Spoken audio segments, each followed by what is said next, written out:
নমস্কার বন্ধুরা, আমি অয়ন। তোমাদের সকলকে আরও একবার আমার ইউটিউব চ্যানেল অয়ন কম্পিউটার একাডেমিতে স্বাগত জানাই। আজকে আমরা শুরু করতে চলেছি বেসিক কম্পিউটার কোর্সের চ্যাপ্টার 4 মাইক্রোসফট অফিস ওয়ার্ডের পার্ট 1 নিয়ে।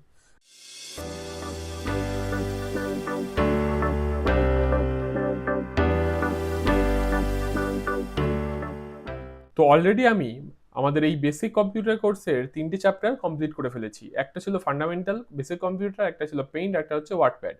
তো আজকে আমরা মাইক্রোসফট অফিস ওয়ার্ডের ফার্স্ট পার্ট শুরু করব। দেন আমরা পার্ট 2 পার্ট 3 পরপর আমরা সমস্ত option A to Z Microsoft Office Word জানবো। যারা আগের পর্বগুলো দেখোনি তারা অবশ্যই দেখে নাও, তাহলে ডিটেলস সব ক্লিয়ার হয়ে যাবে। এবং বেসিক কম্পিউটার কোর্স শিখতে হলে অবশ্যই আমার চ্যানেলটিকে সাবস্ক্রাইব করে নাও। ভিডিওটা ভালো লাগলে লাইক কমেন্ট শেয়ার করতে ভুলো না। তো চলো দেরি না করে এমএস ওয়ার্ডের আজকের ফার্স্ট পার্টটা শুরু করা যাক। তো এমএস ওয়ার্ড জানার আগে এমএস ওয়ার্ড ওপেন করাটা আমাদের কিন্তু আগে জেনে নিতে হবে। তো বেসিক্যালি যেভাবে আমরা পেইন্ট ওয়ার্ডপ্যাড ওপেন করতাম সেম ভাবেই আমরা এমএস ওয়ার্ড ওপেন করতে পারবো। তো একটা কথা তোমাদের জানিয়ে রাখি, অলরেডি অনেকেই তোমরা জানো যে মাইক্রোসফট অফিস ওয়ার্ড মানেই শর্ট ফর্ম আমরা এমএস ওয়ার্ড বলে থাকি। তো আর অনেকগুলো ভার্সন কিন্তু এখন আমাদের ইউজ করে থাকি। যেমন সবচেয়ে পুরনো ভার্সন যদি ইউজ হয় সেটা হচ্ছে 2003, 7, 10। এছাড়াও লেটেস্ট ভার্সনের মধ্যে এখন যেগুলো রয়েছে 2021, 24, 20, 21 এইগুলো কিন্তু লেটেস্ট ভার্সন। এছাড়াও 13, 16, 19 এই যে ভার্সনগুলো এমএস ওয়ার্ডের মাইক্রোসফট ওয়ার্ডে তোমরা পাবে সেগুলোও সেম অপশন তোমরা দেখতে পাবে, যেটা আমি আজকে তোমাদের দেখাবো ওয়ার্ড 2024 বা 21-এ। তো বুঝতে কোনো অসুবিধা হবে না, সব অপশন সেম। যদি কোথাও ডাউট থাকে অবশ্যই আমাকে কমেন্টে জানাবে। তো সবার প্রথমে আমরা আগে ওয়ার্ডটাকে ওপেন করে নিই। তো সার্চ অপশনে যাবো, এখানে আমরা লিখবো হচ্ছে ওয়ার্ড। এখানে যখনই আমরা ওয়ার্ড লিখবো এখানে দুটো অপশন আসবে, একটা ওয়ার্ডপ্যাড, একটা ওয়ার্ড। তো আমরা যেহেতু কাজ করবো ওয়ার্ডে, তাই ওয়ার্ড অপশনে ক্লিক করব। তোমরা যদি পুরোনো ভার্সনে কাজ করো তাহলে ওখানে লেখা থাকবে ওয়ার্ড 2013, 16 অথবা মাইক্রোসফট অফিস ওয়ার্ড 2007, 2010। তো ভেতরে ফাংশন সবই এক। তো লেটেস্ট ভার্সন ইউজ করার মানে এই হলো কিছু আপডেট বা কিছু অপশনগুলো আমরা নতুনত্বভাবে দেখতে পারবো এবং আপডেট করে স্টাইলটাকে জাস্ট চেঞ্জ করা। তো গেট আপটা চেঞ্জ করার জন্য নতুন ভার্সনটা আমি তোমাদের দেখাচ্ছি। তো সবার প্রথম কাজ হচ্ছে এমএস ওয়ার্ডটা যখনই ওপেন করবে এরকম ব্ল্যাঙ্ক ডকুমেন্ট বলে এরকম কিছু টেমপ্লেট বা এরকম কিছু একটা ইন্টারফেস তোমরা কিন্তু দেখতে পারবে সব কটা ভার্সানে। তো আমরা যেহেতু ব্ল্যাঙ্ক পেজ নিয়ে কাজ করবো, আমরা পেইন্ট ওয়ার্ডপ্যাডে সব কিছু তাই করেছি। তো ব্ল্যাঙ্ক ডকুমেন্টে আমরা ক্লিক করে নেবো। তো ওয়ার্ডপ্যাডে দেখো আমরা যে অপশনগুলো কম বেশি জেনে এসেছি সেই অপশনগুলো কিন্তু এমএস ওয়ার্ডেও আমরা দেখতে পাবো এবং এছাড়াও এক্সট্রা প্রচুর অপশন আমরা এমএস ওয়ার্ডে করতে পারবো। তো পরপর আমরা আসবো, অপশনগুলো জানবো পার্ট ওয়ার্ড করে। তো যারা ভিডিওটা দেখবে তারা পুরো শিখতে পারবে, আর যারা স্কিপ করবে তারা কিন্তু অনেক কিছু বুঝতে পারবে না। তো আজকে আমরা ফার্স্ট পার্টে যেটা ইন্ট্রোডাকশন করব সেই বিষয়টা তোমাদের আজকে নোটটা আমি দেখিয়ে দিচ্ছি এবং ডেসক্রিপশনে তোমরা যদি চাও কমেন্ট করো, আমি তার পিডিএফটা পাঠিয়ে দেবো। তো সবার প্রথমে আমি নোটটা ওপেন করে নিই। তো মাইক্রোসফট অফিস ওয়ার্ড আমরা কি কি কাজ করতে পারবো সেটা সবার প্রথম আমাদের জানা দরকার। যেমন ওয়ার্ডপ্যাডে আমরা চিঠি, যে কোনো প্যারাগ্রাফ লেখা সেগুলো কিন্তু আমরা করতে পারতাম। কিন্তু এমএস ওয়ার্ডে বা মাইক্রোসফট অফিস ওয়ার্ডে আমরা কিন্তু অফিসিয়াল সমস্ত কাজ, প্রজেক্ট, স্কুলের প্রজেক্ট বানানোর থেকে শুরু করে ছবি, পিকচার, যে কোনো কিছু ডিজাইন করা, ফ্রন্ট পেজ তৈরি করা, বায়োডাটা তৈরি করা, সিভি তৈরি করা, সমস্ত কাজ কিন্তু আমরা এ টু জেড, যেটা ওয়ার্ডপ্যাডে অনেক কিছু ছবি আনতে পারতাম না, কোনো টেবিল তৈরি করতে পারতাম না, সেটা কিন্তু আমরা মাইক্রোসফট অফিস ওয়ার্ডে খুব সহজেই করতে পারবো। সেই অপশানগুলো আমাদের কিন্তু দেওয়া রয়েছে। তো মাইক্রোসফট অফিস ওয়ার্ডের এক্সটেনশন নেম হচ্ছে .docx, অর্থাৎ ডকুমেন্ট ফাইল। তো মাইক্রোসফট ওয়ার্ডের কাজ কি দেখো, লেখা রয়েছে Microsoft Office Word is a word processing software helps to create a professional looking document such as letter, report, project etcetera. তো এই অপশনগুলো ছাড়াও প্রচুর কাজ আমরা করতে পারি এমএস ওয়ার্ডে। তো সবার প্রথম কাজ ওপেন করাটা কি হবে এবং তার ইন্টারফেসটা কেমন দেখতে লাগে সেটা তোমাদের কিন্তু এখানে আমি ছবি দিয়ে দিয়েছি এবং সেটা তোমাদের দেখাচ্ছি। তো নিচে যে বেসিক 5টা অপশন এটা আমরা অলরেডি পেইন্ট ওয়ার্ডপ্যাডে শিখে এসেছি, যে quick access toolbar, title bar, tab বা মেনু, গ্রুপ বা রিবন, যেটাকে আমরা বলি, এই যে 5টা অপশন আমরা কিন্তু অলরেডি পেইন্ট ওয়ার্ডপ্যাডে জেনে এসেছি। তো এই জিনিসগুলো নিয়ে আমাদের জানার প্রয়োজন নেই। যদি কোথাও থাকে অসুবিধা থাকে তাহলে ওয়ার্ডপ্যাড দেখে নেবে বা পেইন্ট দেখে নেবে, তোমরা কিন্তু এগুলো পেয়ে যাবে। তো এমএস ওয়ার্ডের আজকের পর্বে আমরা এখন জানবো যে আমরা অলরেডি কিন্তু কোনো ওয়ার্ডপ্যাডে বা পেইন্টে বলো যে কোনো কাজকে আমরা কিন্তু কিবোর্ডের সাহায্যে আমরা শর্টকাট ইউজ করে কিভাবে সেভ করতে হয় সেটা আজকে আমরা এই পর্বে জানবো। অলরেডি আমরা আগে জেনে ফেলেছি যে মাউস দিয়ে কিভাবে কোন ট্যাবের সাহায্যে কোথায় গিয়ে আমাদের সেভ করতে হয়, কোথায় গিয়ে ওপেন করতে হয়, কোথায় গিয়ে নিউ ফাইল নিয়ে আসতে হয়। তো আজকে আমরা সেভ থেকে যে অপশানগুলো রিপ্লেস অফ দি ওয়ার্ডপ্যাডে শিখে এসেছি সেই অপশানগুলোই আমরা রিপিট করব কিবোর্ডে শর্টকাট ইউজ করে এমএস ওয়ার্ডে কিভাবে কোনো ডকুমেন্ট তৈরি করে সেটাকে আমরা সেভ করতে পারবো, ওপেন করতে পারবো, এছাড়াও যে বিভিন্ন ফাংশনগুলো রয়েছে সেটা ইউজ করতে পারবো। তো চলো সবার প্রথমে একটা ব্ল্যাঙ্ক পেজ আমরা নিয়ে নিই Ctrl+N প্রেস করে। ব্ল্যাঙ্ক পেজ নেওয়ার পর আমরা এখানে একটা কমান্ড ইউজ করব। এই কমান্ডটার কাজ কি? এই কমান্ডটার কাজ হচ্ছে আমরা যদি কোনো প্র্যাকটিসের জন্য কোনো লেখাকে ডেমো হিসাবে নিয়ে আসতে চাই, তখন আমরা ইকুয়ালস টু দিয়ে র্যান্ড লিখে ফার্স্ট ব্র্যাকেট শুরু ফার্স্ট ব্র্যাকেট শেষ করে এন্টার প্রেস করলে অটোমেটিক কিন্তু এরকম একটা টেক্সট তোমাদের সামনে চলে আসবে। এটার সাহায্যে তোমরা কিন্তু তোমাদের যে প্র্যাকটিস বা ডেমো ভাবে তোমরা কিন্তু ক্লাস তোমরা চেক করে নিতে পারবে যে অপশানগুলো ঠিকঠাক কাজ করছে কিনা। তো আমি এই প্যারাগ্রাফটা নিয়ে আসার পর এবং আমি এটাকে সেভ করব। সেভ অপশনের শর্টকাট আমরা কি করব? সেভ অপশনের শর্টকাট রয়েছে, দেখো এখানে সেভ অপশনের শর্টকাট রয়েছে Ctrl+S, Ctrl+S। এছাড়াও আরও দুটো পদ্ধতিতে আমরা সেভ করতে পারবো, একটা কুইক অ্যাক্সেস টুলবারের ভেতরে গিয়ে আর একটা হচ্ছে ফাইল ট্যাবের ভেতরে গিয়ে। তো এমএস ওয়ার্ডে আমরা যখন সেভ করব সেটা আমরা এখন কিন্তু সেভ করব হচ্ছে কিবোর্ডের শর্টকাট ইউজ করে, কারণ শর্টকাট ইউজ করলে আমরা যে কোনো কাজ অনেক খুব তাড়াতাড়ি কমপ্লিট করতে পারবো। যদি আমাদের মাউসে ক্লিক করে করতে হয় কিছুটা সময় কিন্তু আমাদের বেশি লাগে, তাই কিবোর্ড শর্টকাট ইউজ করে আমরা এবার সেভ থেকে একদম রিপ্লেস অবধি আমরা আজকে জানবো কিভাবে ইউজ করতে হয়। তো সবার প্রথমে আমি একটা ব্ল্যাঙ্ক ডকুমেন্টের মধ্যে এই লেখাটা নিয়ে চলে এসেছি। এটাকে আমরা যদি এখন সেভ করতে চাই, এই ডকুমেন্টটাকে আমরা যদি এখন কিবোর্ডে শর্টকাট ইউজ করে সেভ করতে চাই, তাহলে আমাদের কিবোর্ড থেকে ইউজ করতে হবে হচ্ছে Ctrl+S। দেন আমাদের এখান থেকে মোর অপশনে চলে যাব। যেহেতু এটা আপডেট ভার্সন তাই এই অপশনটা তোমরা দেখতে পারবে। দেন তোমরা যদি ওল্ড ভার্সন ইউজ করে থাকো, এখন যেটা প্রেস করব তোমরা সেভ অপশনে ক্লিক করলে ডাইরেক্ট এই অপশনটা তোমরা পেয়ে যাবে। তো ওতে কোনো সমস্যা আশা করি হবে না, কারণ ক্লিক করলে অটোমেটিক স্টেপ বাই স্টেপ তোমরা বুঝতে পারবে। দেন আমরা কোন ফোল্ডারে সেভ করব সেই ফোল্ডারটা এখান থেকে চুজ করে নেবো। ধরো ব্রাউজ অপশানে যাব, ব্রাউজে গিয়ে আমরা চুজ করে নেবো যে কোন ফোল্ডারে, ডেস্কটপ হলে ডেস্কটপ, ডকুমেন্ট হলে ডকুমেন্ট। তো যেহেতু আমি ডকুমেন্টে ক্লিক করবো তাই ডকুমেন্টে ক্লিক করার সাথে সাথে এখানে একটা নাম চলে এসছে, আমি এটাকে মুছে দেবো। দিয়ে আমি এখানে সাপোজ নাম লিখছি হচ্ছে প্র্যাকটিস ওয়ার্ক বলে আমি সেভ করলাম। দেন এন্টার প্রেস করব, তাহলে অটোমেটিক কিন্তু আমরা প্র্যাকটিস ওয়ার্ক নামে এই ফাইলটা সেভ হয়ে চলে গেছে। তো এইভাবে তোমরা কিবোর্ডে শর্টকাট ইউজ করে সেভ করতে পারবে। দেন এখন যদি তুমি মনে করো এটাকে আউট করে দিয়ে একটা নতুন পেজ নিয়ে এসে সেই ব্ল্যাঙ্ক পেজে অন্য কাজ করবে, অর্থাৎ নিউ পেজ নিয়ে আসবে, তারও শর্টকাট রয়েছে। তার শর্টকাট কি রয়েছে? তার শর্টকাট রয়েছে হচ্ছে Ctrl+N, অর্থাৎ নিউ ফাইল তৈরি করা শর্টকাট হচ্ছে কিবোর্ড থেকে কন্ট্রোল চেপে N প্রেস করলে দেখো নিউ অপশান বা নিউ ব্ল্যাঙ্ক পেজ চলে আসবে। দেন এটাকে আমরা এখন ক্লোজ করে দিচ্ছি। দেন এটাকেও আমরা এখন ক্লোজ করে দিচ্ছি। দেন আমরা মাইক্রোসফট ওয়ার্ডটাকে আবার এখান থেকে ওপেন করে নিচ্ছি। ওপেন করার সাথে সাথে আমরা যদি এখন যে ফাইলটাকে সেভ করলাম সেটাকে ওপেন করতে চাই, অর্থাৎ ফাইলটাকে ওপেন করতে চাই, তখন তার শর্টকাট হচ্ছে কিবোর্ডে কন্ট্রোল প্রেস করে ও প্রেস করব।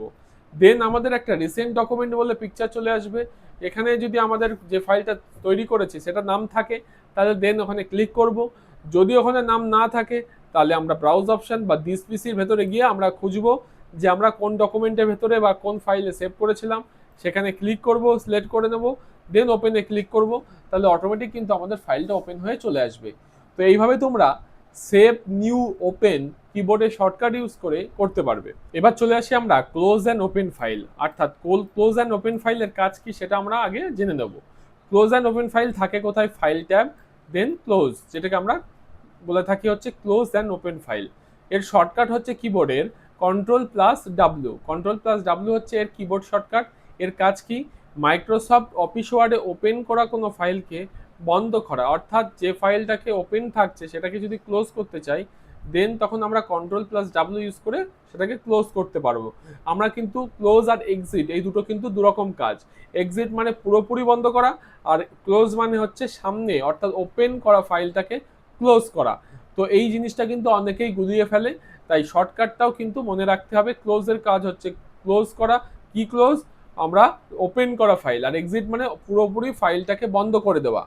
তো এবার চলে আসো আমরা আমাদের ফাইলে। এবার যদি আমরা এখানে সেভ করতে চাই, সেভ করা ফাইলটাকে ক্লোজ করতে চাই, তো কন্ট্রোল চেপে ডাব্লু প্রেস করলে দেখো ফাইলটাও ক্লোজ হয়ে গেছে। কিন্তু আমরা যদি আবার এই ফাইলের মধ্যে আবার ডাব্লু চিপি দেখো সেটাও চলে গেছে, কিন্তু এমএস ওয়ার্ডটা কিন্তু অলরেডি এখানে ওপেন হয়ে চলে আছে। তো এইভাবে আমরা ওপেন করা কোনো ফাইলকে যদি ক্লোজ করতে চাই তাহলে Ctrl+W প্রেস করে আমরা ক্লোজ করতে পারবো। এবার চলে আসি এক্সিট। এক্সিট মানে হচ্ছে পুরোপুরি মাইক্রোসফট অফিস ওয়ার্ডকে বন্ধ করে দেওয়া, যার শর্টকাট হচ্ছে alt plus F4। Alt plus F4 use করে আমরা কিন্তু শর্টকাটের সাহায্যে এমএস ওয়ার্ডকে বন্ধ করে দিতে পারবো। অল্ট প্লাস F4 যদি আমরা এখন প্রেস করি তাহলে অটোমেটিক কিন্তু এই ফাইলটা বন্ধ হয়ে যাবে। তোমরা চাইলে এটা প্র্যাকটিস করে দেখতে পারো। তো এবার চলে আসি আমরা সেভ অ্যাস অপশনের কাজ। সেভ অ্যাস অপশনের কাজ কি? সেভ করা কোনো ফাইলকে নতুন কোনো নাম দিয়ে সেভ করার পদ্ধতি। এর শর্টকাট হচ্ছে কিবোর্ডের F12। এটা থাকে কোথায়? এটা থাকে হচ্ছে ফাইল ট্যাব, তারপরে সেভ আর সেভ অ্যাস অপশন ওপর আর নিচে এই জায়গায় তোমরা কিন্তু দেখতে পারবে। অর্থাৎ আমি যদি একটা ফাইল অলরেডি এখানে সেভ করে রেখেছি সেটা ওপেন করে নিই, তো আমি এখানে অলরেডি সেভ করে রেখেছি প্র্যাকটিস ওয়ার্ক বলে। এটাকে যদি আমি আমার নিজের নাম দিয়ে সেভ করতে চাই এখন এই সেম ফাইলটাকে, তখন আমরা ইউজ করব হচ্ছে কিন্তু সেভ অ্যাস। তার জন্য আমাদের কিবোর্ড ইউজ করতে হবে F12। দেখো already save as option open হয়ে গেছে। দেন আগের ফাইলের নামটা ওপেন হয়ে যাবে। দেন এটাকে আমরা এখানে মুছে দেব। মুছে দেওয়ার পর এখানে সাপোজ দাদা লিখলাম যে PT কে ওয়ার্ক, লিখে এন্টার প্রেস করব। লেখার পরে অলরেডি দেখো আমি জাস্ট একটা র্যান্ডমলি নাম লিখলাম, সেই নামটাও কিন্তু এখানে চলে আসলো। তার মানে কি, আমি ফাইল থেকে যদি এখন ওপেনে ক্লিক করি তাহলে আগের যে নামটা ছিল সেটা, আর পরে বর্তমানে যে নামটা করলাম সেই নামটাও কিন্তু চলে এসছে। তাহলে সেভ অ্যাসের সাহায্যে আমরা কিন্তু একটা ফাইলকে অনেকগুলো নাম দিয়ে কিন্তু সেভ করতে পারবো। এবার আমরা চলে আসি হচ্ছে তার পরের অপশন কপি পেস্ট, এবং তারপরে রয়েছে কাট পেস্ট। তো সবার প্রথমে এখন আমরা যেটা জানবো সেটা হচ্ছে কপি আর পেস্ট। কপি পেস্টের কাজ আমরা আগেও করে এসেছি ওয়ার্ডপ্যাডে। যে কোনো ছবি বা লেখাকে যদি কপি বা ডুপ্লিকেট করতে চাই তখন আমরা কপি পেস্ট অপশন ইউজ করে থাকি। তো সেটা থাকে কোথায়? সেটা থাকে হচ্ছে home tab, clipboard group, copy option. Same ভাবে যদি পেস্ট করতে চাও সেম ভাবেই home tab, clipboard group, paste option তোমরা পেয়ে যাবে। তো কপি শর্টকাট কি? কপি শর্টকাট কি হচ্ছে Ctrl+C, আর পেস্ট হচ্ছে Ctrl+V। তো চলো আমরা চলে আসি এবার ডকুমেন্টে। তো এখান থেকে আমি যদি ফার্স্ট প্যারাগ্রাফটাকে কপি করতে চাই দেন এটাকে সিলেক্ট করব। দেন আমরা কিবোর্ড থেকে প্রেস করব হচ্ছে কন্ট্রোল চেপে C। প্রেস করার পর যেই জায়গায় আমি পেস্ট করব, অর্থাৎ যেই জায়গায় আমি ওটাকে সেভ পেস্ট করে রাখতে চাই সেই জায়গাটাকে ক্লিক করতে হবে। করার পরে কিবোর্ড থেকে প্রেস করতে হবে কন্ট্রোল চেপে V। দেখো অলরেডি এইটা সেম কপি হয়ে নিচে কিন্তু চলে এসছে। তো এইভাবে আমরা কপি পেস্টের সাহায্যে একই লেখা বা ছবিকে ডুপ্লিকেট করতে পারবো। তার শর্টকাট হচ্ছে Ctrl+C হচ্ছে কপি, আর Ctrl+V হচ্ছে পেস্ট। এবার চলে আসি তারপরে কাট পেস্ট। কাট পেস্টের কাজ কি? কোনো ছবি বা লেখাকে এক জায়গার থেকে সরিয়ে অন্য জায়গায় নিয়ে যাওয়ার কাজ। তাহলে এই শর্টকাট কি? কাট এর শর্টকাট হচ্ছে Ctrl+X, আর পেস্টের শর্টকাট হচ্ছে Ctrl+V। এটা থাকে ভাবে সেম জায়গায় হোম ট্যাব, ক্লিপবোর্ড গ্রুপ, কাট, আর পেস্ট অপশনও সেম জায়গায় থাকে home tab, clipboard group, copy. যেখানে ছিল সেখানেই থাকে হচ্ছে কপি, কাট, পেস্ট। তো চলে আসো, এবং লাস্ট যে প্যারাগ্রাফটা আমরা কপি করে নিয়ে এসেছিলাম এই সেম প্যারাগ্রাফটাকে আমরা যদি এখন কাট করে উপরে প্যারাগ্রাফের পাশে বসাতে চাই, দেন এই প্যারাগ্রাফটাকে আমরা again সিলেক্ট করে নেব। দেন কন্ট্রোল চিপে এক্স প্রেস করব। দেখো কাট হয়ে গেছে, মানে ওই জায়গা থেকে কিন্তু লেখাটা উঠে গেছে। দেন আমরা কোথায় পেস্ট করব? যে ডকুমেন্টের মধ্যে পেস্ট করো না কেন সেখানে ক্লিক করে নেবে। দেন একটা স্পেস দেব। দেন কন্ট্রোল চেপে ভি প্রেস করব। দেখো অটোমেটিক সেই লেখার পাশে ওটা কিন্তু পেস্ট হয়ে বসে গেছে। তো এইভাবে আমরা কাটের সাহায্যে যে কোনো লেখাকে এক জায়গা থেকে তুলে আরেক জায়গায় বসাতে পারবো, আর কপির সাহায্যে ডুপ্লিকেট করতে পারবো। এই শর্টকাটগুলো কিন্তু আমাদের মনে রাখতে হবে, ইন ফিউচার আমাদের কিন্তু কাজে দেবে। এরপরে চলে আসি আন্ডু, তারপরে আছে রিডু। আন্ডুর কাজ কি? আন্ডুর কাজ হচ্ছে ফাইলকে পূর্বের অবস্থায় ফিরিয়ে আনা, আর রিডুর কাজ কি? ফাইলকে আন্ডু করা অবস্থায় পুনরায় নিয়ে যাওয়া। আন্ডুর অপশনের শর্টকাট হচ্ছে Ctrl+Z, আর রিডু অপশনের শর্টকাট হচ্ছে Ctrl+Y। তো এই দুটো শর্টকাট কিন্তু আমাদের জেনে রাখতে হবে। এবং এই দুটো অপশন থাকে কোথায়? এই দুটো অপশন থাকে হচ্ছে কুইক অ্যাক্সেস টুলবারে। কুইক অ্যাক্সেস টুলবারের ভেতরে আমরা দেখতে পারবো হচ্ছে আন্ডু, রিডু, সেভ। তো অলরেডি আমরা সেভ জেনে ফেলেছি, তো আন্ডুর কাজটাও আমরা জেনে নিলাম। তো আন্ডুর সাহায্যে আমরা দেখি কন্ট্রোল চেপে জেড প্রেস করি, দেখো দেখো আগের জায়গায় চলে আসবে। আবার যদি কন্ট্রোল চেপে ওয়াই প্রেস করি তাহলে রিডু করে সেম আন্ডু যে জায়গায় ছিল সেই করে চলে আসবে। তাহলে আন্ডুর কাজ হচ্ছে ব্যাকে নিয়ে যাওয়া, আর রিডুর কাজ হচ্ছে সামনের দিকে আবার পুনরায় ফিরিয়ে আনা। তার শর্টকাট হচ্ছে আন্ডুর Ctrl+Z, আর রিডুর হচ্ছে Ctrl+Y। এগুলো কিন্তু তোমরা জেনে রাখবে। এরপরে আমরা চলে আসি ফাইন্ড অপশন। ফাইন্ডের কাজ আমরা আগে জেনেছি যে লেখার মধ্যে থেকে কোনো শব্দকে যদি খুঁজে বার করতে হয় তখন আমরা ইউজ করে থাকি হচ্ছে ফাইন্ড অপশন। এই ফাইন্ড অপশন থাকে হচ্ছে হোম ট্যাব, এডিটিং গ্রুপ, তারপরে ফাইন্ড। তো তো এই হোম ট্যাব এডিটিং গ্রুপের মধ্যে আমরা ফাইন্ড করে নেবো। তার জন্য আমরা কিবোর্ড থেকে শর্টকাট ইউজ করব। আগে যেমন আমরা করেছিলাম যে মাউস দিয়ে ক্লিক করে দেন এখন আমরা কন্ট্রোল চিপে এফ ইউজ করব। দেখো বাদিকে একটা নেভিগেশন বলে একটা বার চলে এসছে, সার্চ বার। এখানে আমরা সার্চ বারে যেটা লিখতে চাইছি, যে শব্দটা খুঁজতে চাইছি, সেটা আমরা এখানে মেনশন করে দেবো। বলে অটোমেটিক দেখো এখানে হাইলাইট হয়ে কিন্তু এই লেখাটা চলে এসছে, যে এই ভিডিও কথাটা এই লেখার মধ্যে কোথায় কোথায় আছে। তো তোমরা চাইলে কন্ট্রোল প্লাস এফ প্রেস করে এইভাবে দেখে নিতে পারো। দেন রিপ্লেসের শর্টকাট হচ্ছে কন্ট্রোল প্লাস এইচ। আর রিপ্লেসের কাজ কি? রিপ্লেসের কাজ হচ্ছে লেখার মধ্যে থেকে যে শব্দগুলো আমরা ফাইন্ডের সাহায্যে দেখলাম, তো আমরা যদি চাই যে সেই শব্দটাকে পরিবর্তন, অর্থাৎ সেই জায়গাটাকে চেঞ্জ করে অন্য শব্দকে বসাবো, অর্থাৎ একটা শব্দকে রিপ্লেস করে আমি যদি অন্য শব্দকে বসাতে চাই, তখন আমরা এই রিপ্লেস অর্থাৎ কন্ট্রোল চেপে এইচ প্রেস করলে যে শব্দটাকে বসাতে চাই সেটা অলরেডি বসে যাবে। তো চলো দেখিয়ে দিই। তো এইখানে আমরা ভিডিও কথাটাকে যদি আমরা সার্চ করে দেখলাম এবং যদি কন্ট্রোল এইচ প্রেস করি, তাহলে ফাইন্ডের সাহায্যে যেহেতু ভিডিও কথাটা দেখেছিলাম তাই এখানে চলে এসছে। এবং রিপ্লেস উইথ অর্থাৎ ভিডিওর জায়গায় রিপ্লেস হয়ে কি বসবে, ধরো এখানে আমি সাপোজ দিলাম অডিও। দেওয়ার পরে এখানে নিচে দেখো দুটো অপশন রয়েছে, একটা রিপ্লেস, একটা রিপ্লেস অল। রিপ্লেস করা মানে কি, যে একটা একটা করে তোমরা যেটা পছন্দ তুমি যেটা সিলেক্ট করে দেবে সেটাই রিপ্লেস হবে। আর রিপ্লেস অল মানে কি, যতগুলো ভিডিও আছে সমস্ত ভিডিওই কিন্তু এখানে চলে আসবে। তো এইভাবে তোমরা রিপ্লেস আর রিপ্লেস অল এই দুটো ইউজ করে কিন্তু তোমরা কাজ করতে পারবে। ওয়ার্ডপ্যাডে তেমন করেছিলে, এমএস ওয়ার্ডে কিন্তু শর্টকাট ইউজ করেও কাজ করতে পারবে। তো আমরা এখন রিপ্লেস অলে ক্লিক করে দেবো, করে ওকেতে ক্লিক করব। দেখো যে কটা অডিও চলে এসছে মানে সব কটাই কিন্তু ভিডিওটা চেঞ্জ হয়ে অডিও কটাটা কিন্তু এখানে অ্যাড হয়ে চলে এসছে। তো এইভাবে তোমরা রিপ্লেসের সাহায্যে যে কোনো শব্দকে চেঞ্জ করে অন্য শব্দ বসাতে পারবে। এবার চলে আসি last option, zoom in out document. অর্থাৎ কোনো লেখাকে বা কোনো পেজকে যদি আমরা জুম ইন আউট করতে চাই তাহলে কোথায় যাব? সো তার জায়গা রয়েছে ভিউ ট্যাব, আর যদি গ্রুপ হয় তাহলে জুম গ্রুপ।